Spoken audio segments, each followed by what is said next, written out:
nearly 65 years after independence, 65 years after Nigerians escaped the clutches of a choking colonial dictatorship, many Nigerians seem caught between hope and hopelessness.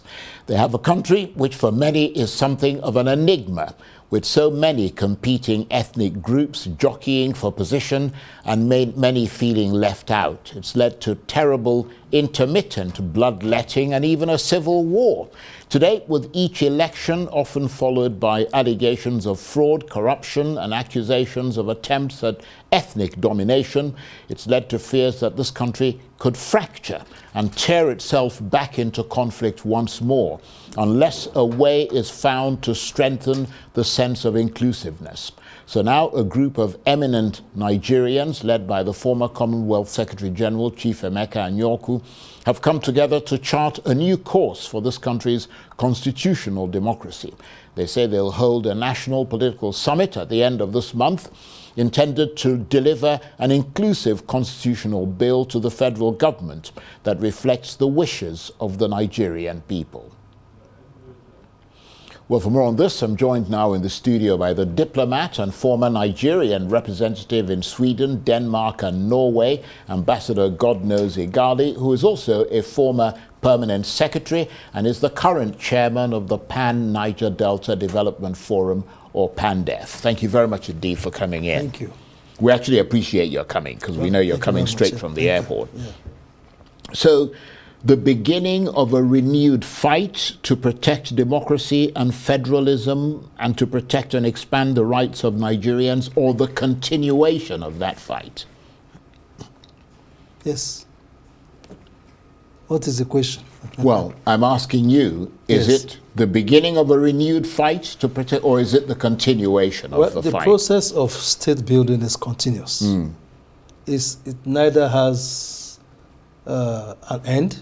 No country's state formation and nation building process has reached a terminus. But that's why I said the beginning of a continuous renewed process. fight. So it's a continuous process, Right. and I think what is happening is that we are continuing that process of fine-tuning. Nations always, even parliaments exist to fine-tune. That's why they make laws all the time to fill up the lacunas and the gaps that exist. So the demand for such conferences and major constitutional reviews are normal. And they are processes that we must tolerate as a country. And the process that has been started by the patriots, led by Chief Anyaoku and the likes, is very credible. They're very credible people. For us in PANDEF, we are a major bloc in the country, the old South-South, so we are considered as critical stakeholders. We have been consulted, we have been contacted to be part of this process, and we're open to dialogue, we're open to discussion, we're open to having conversations on how to make this country better. Nobody should give the impression that we cannot talk. We must keep talking. We must jaw, talk all the time, and see how we can have a better country for our children.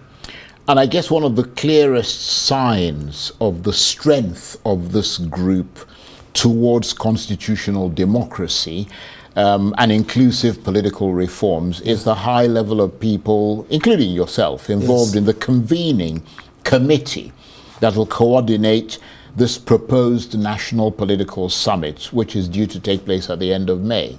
So quite an array of people. Well, yes, very prominent Nigerians, very, very prominent. Some of the people that have given great value to our nation building process, and also given a good account of themselves outside the country and brought a good name to Nigeria. People like Chief Anyaoku and many of them, Professor Gambari, and so they come with a wide array of experience, global best practices. But what is critical is the fact that outside the formal confines of the National Assembly and state assemblies, people must talk among themselves. People must talk and continuously have conversation. The great nations of the world have been built based on conversation among the the most critical people. All the big treaties, Treaty of Paris, Treaty of Westphalia, Treaty of Filtration, all that formed the nation-state system that we have in the world today. Or even the American political process that led to the Declaration of Independence were all processes of conversation. And even then, the fine-tuning continues. So these people, yes, that's one thing, because they come with a lot of nameplate, but also the fact that there are issues that must be discussed. Let me tell you, 1948 Richard Constitution brought regionalism. The Macpherson Constitution brought, to a large extent, federalism. The Littleton Constitution, 1953-54, came with fiscal federalism. And all this culminated in the Independence Constitution. And then 1966, we departed fundamentally from the foundational ethos, foundational structures.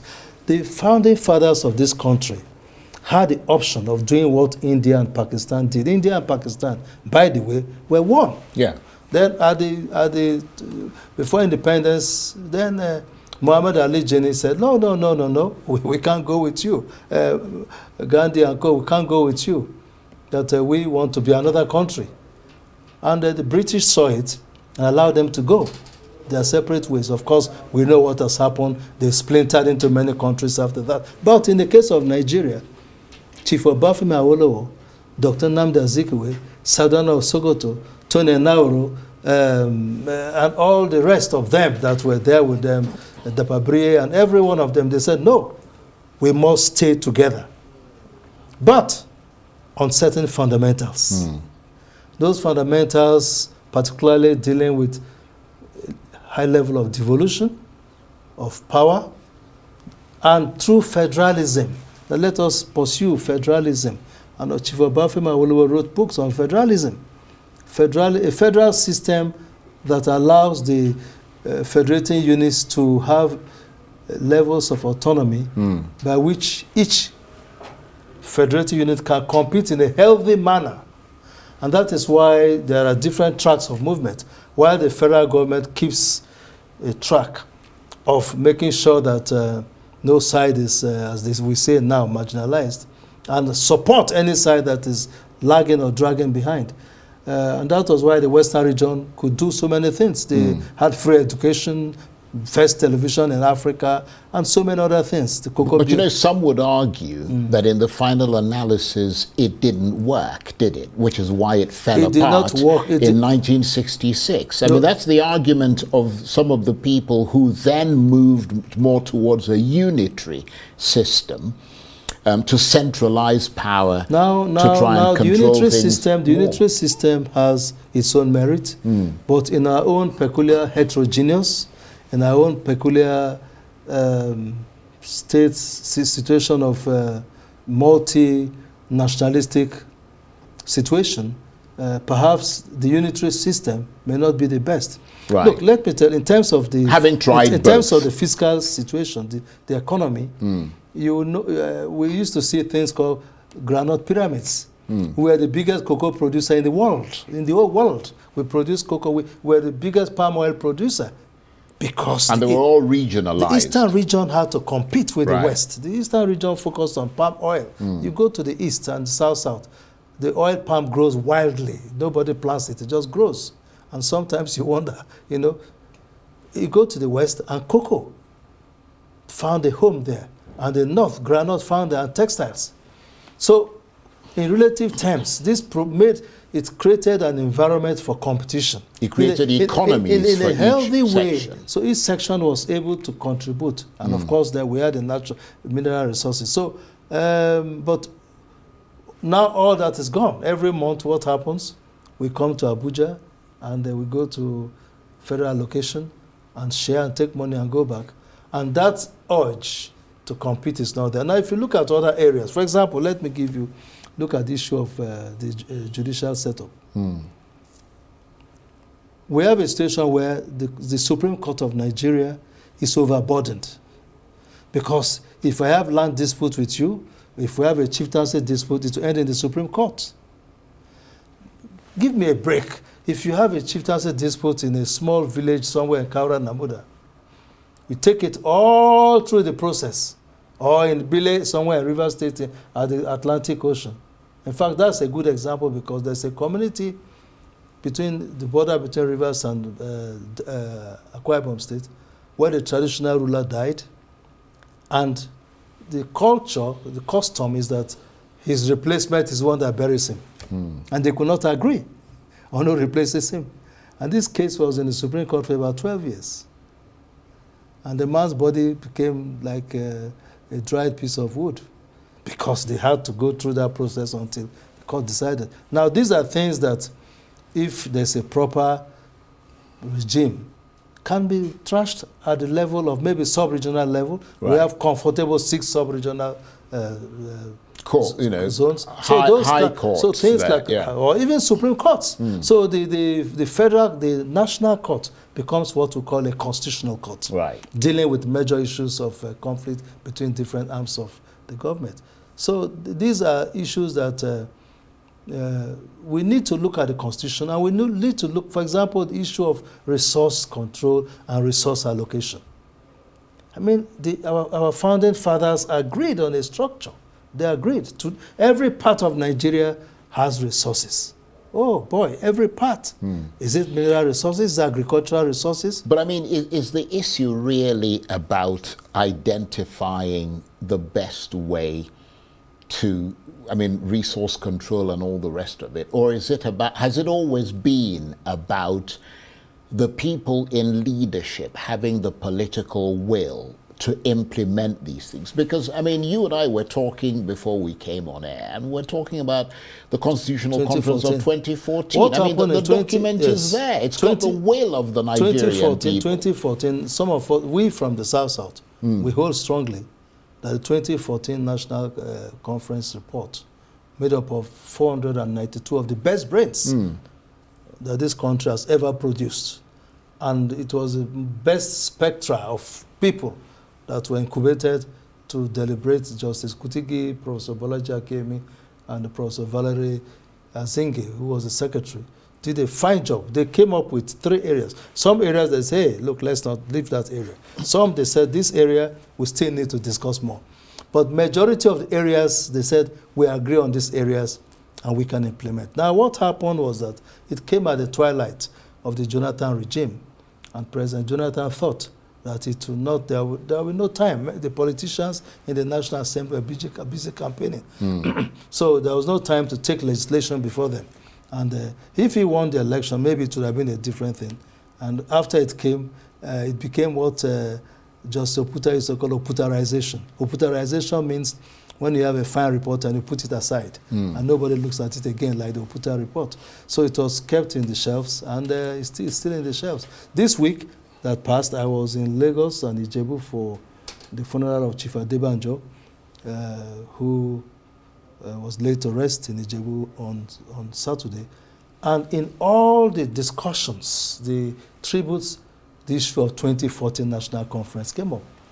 And people said, for the memory of Chief Adebanjo, who was a delegate, and for the memory of Chief Ike Clark, who, by the way, will be laying to rest next week, and his own day of tribute is coming up on Wednesday at NAF Center. It's not to advertise, but we hope many Nigerians will join us.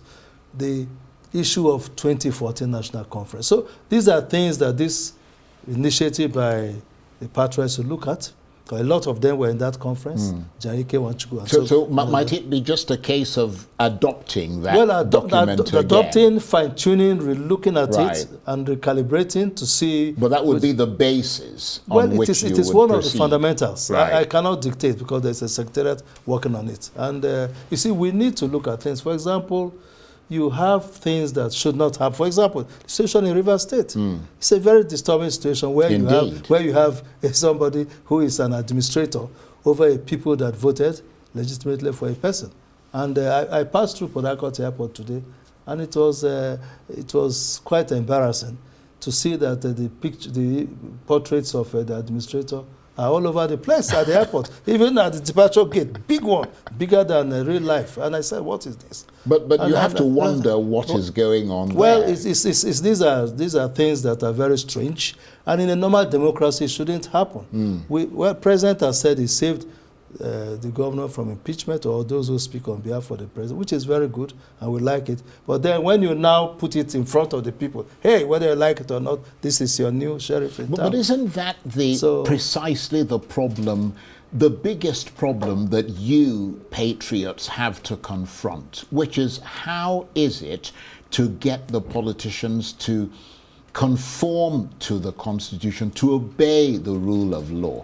The reason being simply that, I mean, there is beyond the constitutional reform that you're proposing, which all sounds brilliant, I mean, there is a constitution right now. That constitution, according to all the legal experts, does not allow for the president to suspend a democratically elected government. Well, those who speak for the president have tried to explain it. And there's a Supreme Court judgment in the case of Darie. And I think that these things have been looked into. And what is important about Rivers State right now, there's discussion. There's dialogue going on behind the scene. There's a lot of rapprochement going on. And we hope they will bear fruits. The president is personally involved. And the two main parties are talking to each other. And we hope that this can become, because there are a lot of things that are not right. Femi Falana raised the issue of National Economic Council, which is one of the most important sacred constitutional bodies in this country. I worked in my daytime job when I was still in service, quite many years in the presidential villa. And when we were under Obasanjo, I remember 1 or 2 times when governors were not there, secretaries of state government came to represent the government, and we said, no, you can't sit in National Economic Council. That section 18 of the third schedule is very clear. You must be the vice president, you must be an elected governor, you must be governor of Central Bank, all invited just to come and brief. But here you have an appointed person sitting there. You know, I don't know how the Attorney General will interpret if there's another construct, where it is very clear, constitutional, a sacred body, you know, in the Constitution, next to the National Council of State. But then, so the point is, yes, there's one aspect is the law, the other aspect is the will. Absolutely. Of politicians That's really the bottom line, isn't it? Well, yes. Well, that is not only in this country. Look at some of the things. Well, it doesn't really matter what's happening in some another of the things country. that Donald Trump is doing. What is important is what's happening in this country. Well, we will. That's why some of us have to keep speaking out, and other people speak out when some of these things are done and they are not right. And if we have to build this country and on the foundation of certain ethos. And I repeat, our fathers were very tolerant of this. And I remember Dr. Nnamdi Azikiwe said something. He said when the military coup happened in 1966, he said he was shocked to his bones because that no time through all this process of constitutional debates in Lancaster, back in Nigeria and so on, did anybody raise his voice against somebody? Talk less of taking gun against another person. So we have to keep fine-tuning, we have to keep talking, we have to keep reminding the people who are operating the Constitution to try to abide by the Constitution, to try to avoid situations that will create embarrassing situations like what situation we have in Rivers State that is making us a laughing stock of the whole world, because we are the big brother in Africa, and people expect us to behave in certain ways of democratic. But I mean, just returning to that national political summit, which I understand is going to take place at the end of May. Yes. I mean, you've got 2 days. 2 days. Is that enough? Well, you cannot. I know you said it's part of a process. No, you cannot complete such a discussion even in 1 year. It's a continuous process. So this is touching the fundamentals, the main things, setting up committees, setting up working groups and teams to dig further, to do further consultation. There will be consultation around the country. They have to dust off the 2005 Constitutional Conference and the previous documents that exist. And there are so many processes that have taken place. And also look at particularly the 2014 National Conference. And don't forget, there's also the El-Rufai report on true federalism that was set up by the APC government. Indeed. During the President Buhari's government. And it never was even presented to the president. And had about 21 very top people, Professor Yegu and so many of them who were there. And so very fine document. and it may be perhaps one of the best documents that I've read. Right. That is close to the 1963 Constitution, which is the last constitution that we had before 1966. But I wonder how crucial at this summit it's going to be to find a way to try and get the politicians to hearken to the need for this constitutional reform that you propose. I mean, the reason being simply that if that is not the case, for example, 2027 is coming up, is there a way to make that part of the issue so that when politicians are going out campaigning, that is part of what they have to talk about, what their position is, and so on and so forth? I think one thing this country needs is a major ethical revolution. Revolution not in terms of violence, but in terms of a mindset change. Because those who are in the political class have to come to a point where they realize that certain things are acceptable, certain things are not acceptable. There are many countries in the world where people do some of the things that are not right, and the others will say, no, you can't do this, or maybe you have to resign.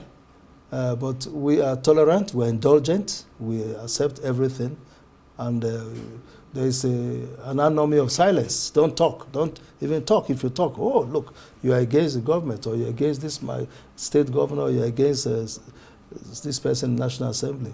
So I think we have to, there must be a mindset change to know. But do you think that's because of a lack of a national identity, and people have sub-identities? Well, and therefore, not if I attack you, you think, okay, you're coming after me because I'm from, I think we have gone beyond that. That is part of it to a lesser extent, but we have gone beyond it. It's a matter of a class situation. Right. What my friend Sam Amadi would say is a class issue of a class conflict. Because there's a class of people that believe, irrespective... That sounds almost Marxist. It's Marxian. To some extent, it's Marxian.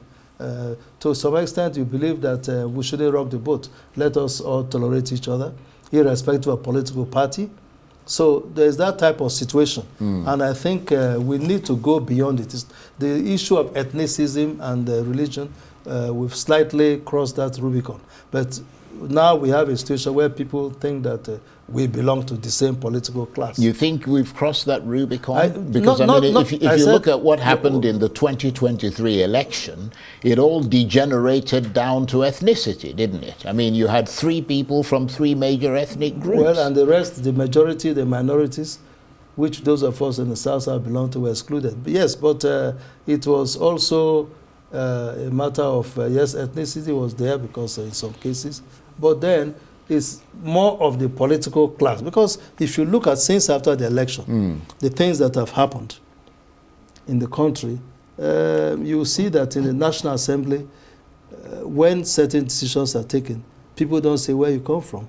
They decided based on the fact that we are now members of the National Assembly, so we should not do anything that will go this way. And they take decisions. So the same thing with at the level of the governors, who are very strong in this federal system, and they should be.